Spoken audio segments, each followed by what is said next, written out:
உங்க சமையலறை தினமும் சுத்தம் செய்த பிறகும் அழுக்காக தோன்றுகிறதா? நீங்க எவ்வளவு வேலை செய்தாலும் கிச்சன் எப்போதும் சீரற்றதாகவே தெரிகிறதா? மற்றும் நாள் முழுவதும் உழைத்து களைத்த பிறகு ஒரு சுத்தமான அமைதியளிக்கும் கிச்சனை விரும்புகிறீங்களா? அப்படியானால் இன்றைய இந்த வீடியோ உங்க வாழ்க்கையை மாற்றக்கூடும். வணக்கம் என் அன்பான சகோதரிகளே மற்றும் வீட்டை கவனிக்கும் வலிமையான பெண்களே, உங்களை அனைவரையும் வரவேற்கிறேன்.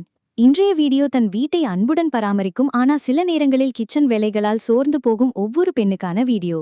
இன்று நான் உங்களுடன் பகிரப்போரே கிச்சன் கிளீனிங் குறித்த எளிய, ஸ்மார்ட் மற்றும் பயனுள்ள டிப்ஸ்களை. இதன் மூலம் உங்க கிச்சன் எப்போதும் சுத்தமாக, மினுமினுப்பாக மற்றும் ஒழுங்காக இருக்கும். முக்கியமாக உங்களுக்கு அதிக உழைப்பும் தேவைப்படாது. முதலில் நாம் பேசப்போவது மிகவும் முக்கியமான ஒரு பழக்கத்தை பற்றி. அது ஒவ்வொரு பெண்களும் கடைபிடிக்க வேண்டியது. அதுவே தினசரி 10 நிமிடங்கள் கிளீனிங் ரூட்டீன். நீங்க தினமும் வெறும் 10 நிமிடங்கள் உங்க கிச்சனுக்கு கொடுத்தால், நீங்க ஒருபோதும் மணி நேரங்களாக நின்று டீப் கிளீனிங் செய்ய வேண்டிய அவசியமே இருக்காது. சமையல் முடிந்ததும் உடனே கேஸ் ஸ்டவ்வை சற்று துடைத்துக் கொள்ளுங்க, கிச்சன் கவுண்டர் டாப்பை ஈரமான துணியால் துடைத்துக் கொள்ளுங்க, தரையை பெருக்கிவிடுங்க. இந்த சிறிய வேலைகள் உங்க கிச்சனை எப்போதும் சுத்தமாக வைத்திருக்கும், மேலும் உங்களுக்கு அதிக உழைப்பு தேவையில்லை என்று உணர வைக்கும். இப்போது நாம் பேசப்போவது நேச்சுரல் கிளீனிங் பற்றி. ஏனெனில் இன்னும் பல பெண்கள் கெமிக்கல் கிளீனர்களை பயன்படுத்துகிறார்கள். அவை நமது உடல் நலத்திற்கு நல்லதல்ல. ஆனால் உங்க வீட்டிலேயே மிகவும் பயனுள்ள சில பொருட்கள் இருப்பதை நீங்க அறிவீங்களா?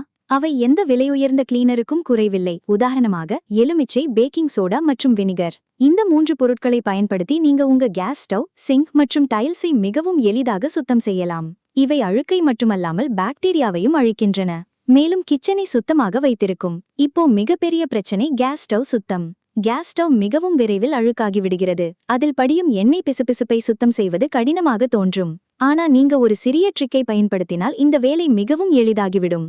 கேஸ் பர்னர்ஸ்களை எடுத்துக்கொண்டு சூடான தண்ணீரில் போடுங்க. அதில் சிறிது பேக்கிங் சோடா சேர்த்து 15 நிமிடங்கள் விட்டுவிடுங்க. பிறகு ஒரு பிரஷ் கொண்டு மெதுவாக தேயுங்க. அனைத்து அழுக்கும் எளிதில் நீங்கிவிடும், புதிது போல் மின்னும். கிச்சனின் மிகப்பெரிய பிரச்சனை எண்ணெய் பிசுபிசுப்பு.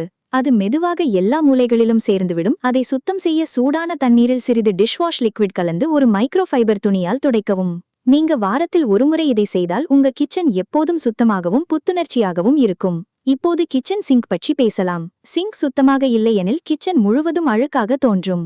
நாள் முடிவில் தூங்குவதற்கு முன் ஒரு சிறிய பழக்கத்தை கடைபிடியுங்க. பாத்திரங்களை கழுவிய பிறகு சிங்கில் சூடான தண்ணீர் ஊற்றுங்க. பின் பேக்கிங் சோடா சேர்த்து சிறிது வினிகர் சேர்க்கவும். இதனால் துர்நாற்றம் நீங்கும், மேலும் கிருமிகள் அழியும். கிச்சன் டைல்ஸ் மற்றும் சுவர்களும் மெதுவாக அழுக்காகின்றன, குறிப்பாக சமையல் செய்யும் பகுதி. அதை சுத்தம் செய்ய டிஷ்வாஷிங் அவருக்கு லிக்விட் மற்றும் வினிகர் சேர்த்து ஸ்ப்ரே செய்து வாரத்தில் ஒரு முறை துடைக்கவும். இதனால் சுவர்கள் எப்போதும் மின்னும். மற்றொரு முக்கிய விஷயம் துணி மற்றும் ஸ்பஞ்ச் பயன்பாடு. பல பெண்கள் ஒரே ஸ்பஞ்சை எல்லாவற்றிற்கும் பயன்படுத்துகிறார்கள். இது தவறு. எப்போதும் தனித்தனியாக பயன்படுத்துங்க. பாத்திரங்களுக்கு ஒன்று, கிச்சன் பிளாட்ஃபார்முக்கு ஒன்று, சிங்க் கிளீனிங்குக்கு ஒன்று. இப்போது மிக முக்கியமான ரகசியம். பெரிய வேலையல்ல, ஒரு சிறிய பழக்கம். எதை பயன்படுத்தினாலும் உடனே சுத்தம் செய்யுங்க. இந்த ஒரு பழக்கம் உங்க கிச்சனை எப்போதும் சுத்தமாக வைத்திருக்கும். ஒரு சுத்தமான கிச்சன் வீட்டின் அழகை மட்டுமல்ல, உங்க மன அமைதியையும் தரும். இப்போது நாம் கிச்சன் ஸ்டோரேஜ் பற்றி பார்க்கலாம். பொருட்கள் குறைவாக இருந்தாலும் இடம் இல்லை போல தோன்றும். சரியான ஸ்டோரேஜ் இருந்தால் அதே கிச்சன் பெரியதாகவும் அழகாகவும் தெரியும். முதலாவது, ஒரே மாதிரி டப்பாக்கள் பயன்படுத்துங்க. இரண்டாவது, லேபிள் ஒட்டுங்க. மூன்றாவது, மேல்நிலையை பயன்படுத்துங்க.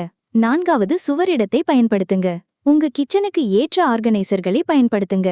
அடிக்கடி பயன்படுத்தும் பொருட்களை முன்புறத்தில் வையுங்க. பழையதை முதலில் பயன்படுத்துங்க. பிளாஸ்டிக் பைகளை ஒழுங்காக வையுங்க. தேவையற்றதை நீக்குங்க. மாதம் ஒரு முறை டீக்ளட்டர் செய்யுங்க. இப்போது கிச்சன் ஆர்கனைசேஷன். ஒவ்வொரு பொருளுக்கும் ஒரு இடம் இருக்க வேண்டும். பயன்படுத்திய பிறகு அதே இடத்தில் வைக்க வேண்டும். கிச்சனை 3 பகுதிகளாக பிரியுங்க. Cooking, prepping area, storage. அதிகம் பயன்படுத்தாததை மேலே வையுங்க. கிச்சன் பிளாட்ஃபார்மை முடிந்த அளவு காலியாக வைத்திருங்க. சிறிய மாற்றங்கள் பெரிய வித்தியாசம் தரும். வாரத்துக்கு ஒரு முறை ரீசெட் செய்யுங்க.